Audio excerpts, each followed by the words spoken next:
Hoy nos sumergimos en uno de los misterios más grandes y profundos. Vamos, el santo grial de las matemáticas, la hipótesis de Riemann.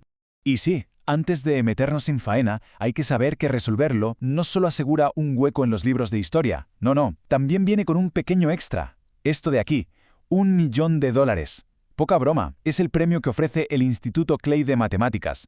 Si le preguntas a cualquier matemático, oye, ¿cuál es el gran problema, el más importante de todos en matemáticas puras? Es muy, pero que muy probable que la respuesta sea esta, la hipótesis de Riemann. Llevamos desde 1859 dándole vueltas, obsesionando a las mentes más brillantes del planeta.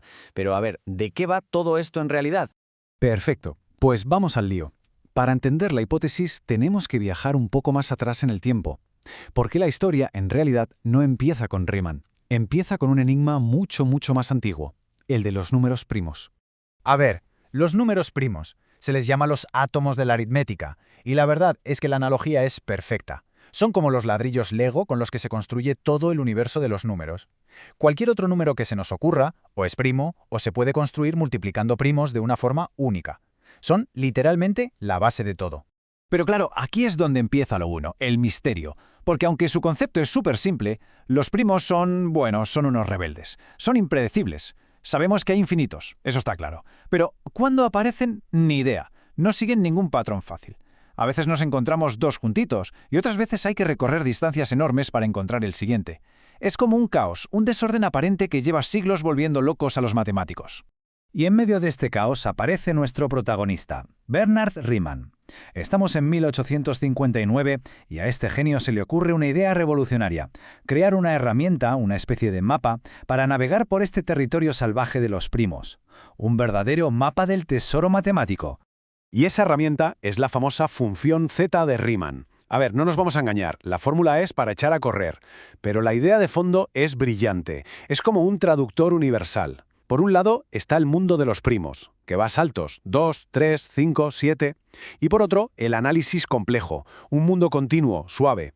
Lo que hace esta función es conectar esos dos mundos. Es como si convirtiera el sonido de los primos en un paisaje que podemos ver y estudiar.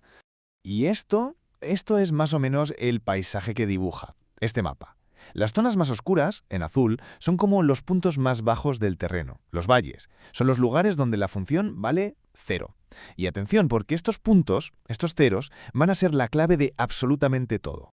Al estudiar este mapa, Riemann se dio cuenta de que había dos tipos de ceros. Unos eran, por así decirlo, los fáciles, los triviales, estaban todos ordenaditos en una recta, eran súper predecibles, aburridos, vamos. Pero luego estaban los otros, los ceros no triviales. Estos sí que eran misteriosos. Y lo más importante, Riemann intuyó que ahí, en esos ceros, se escondía el secreto de los números primos. Riemann consiguió acotar la búsqueda. Demostró que todos estos ceros importantes tenían que estar sí o sí dentro de una franja muy estrecha de su mapa. A esta franja se la conoce como la franja crítica, y justo por el medio, por el mismísimo centro de esa franja, pasa una línea recta imaginaria. Hay que quedarse con ese nombre, la línea crítica. Y ahora viene el momento clave. Riemann se puso a calcular a mano la ubicación de los primeros de estos ceros misteriosos, y al colocarlos en su mapa, se dio cuenta de algo increíble, algo que le llevó a formular la que quizás sea la corazonada más famosa y valiosa de la historia. La hipótesis es en el fondo brutalmente simple de enunciar. Lo que Riemann dijo fue: sospecho que todos los ceros importantes, los no triviales, no es que estén simplemente en la franja crítica, es que están todos perfectamente alineados sobre la línea crítica central. Esa línea donde la parte real del número es exactamente un medio. No algunos, no la mayoría, todos. Una alineación cósmica perfecta. Y esta imagen lo muestra de una forma espectacular. Es una representación de la función en la línea crítica. Cada vez que la curva toca el eje horizontal, ¡boom!, ahí tenemos un 0. Y fijaos qué locura, los primeros que se calcularon, y todos los que han venido después, caen exactamente ahí, en la línea. Es una regularidad pasmosa.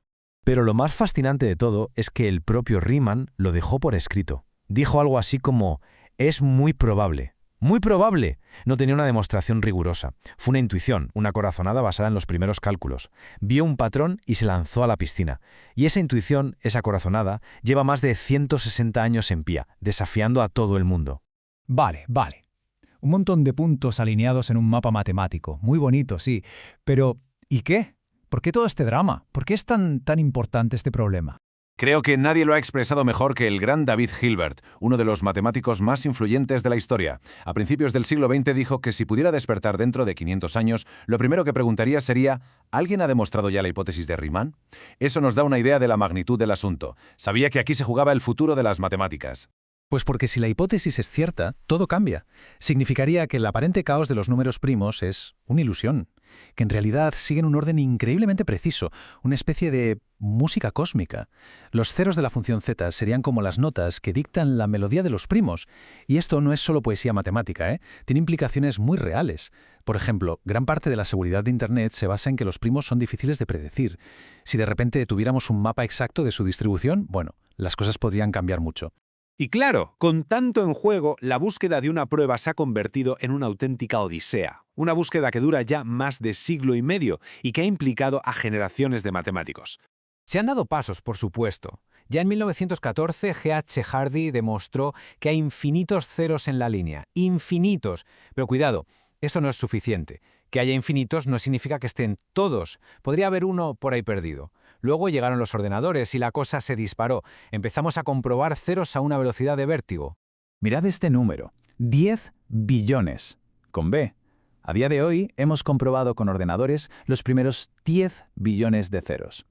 Y el resultado es siempre el mismo. Todos, sin una sola excepción, están en la dichosa línea crítica. Pero aquí está la gracia de las mates. 10 billones de ejemplos no demuestran nada. Se necesita una prueba rigurosa que demuestre que el siguiente también estará, y el siguiente, y así hasta el infinito. Y todo esto nos lleva a la pregunta del millón, nunca mejor dicho.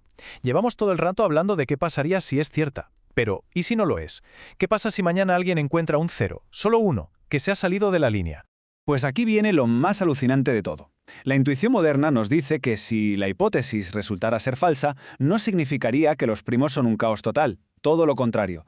Ese único cero rebelde nos estaría gritando que existe un orden todavía más profundo y complejo de lo que jamás habíamos imaginado. Una nueva capa de estructura. Así que, al final, da igual el resultado. Sea cierta o falsa, la respuesta a esta pregunta nos va a desvelar secretos increíbles sobre el tejido mismo de la realidad matemática.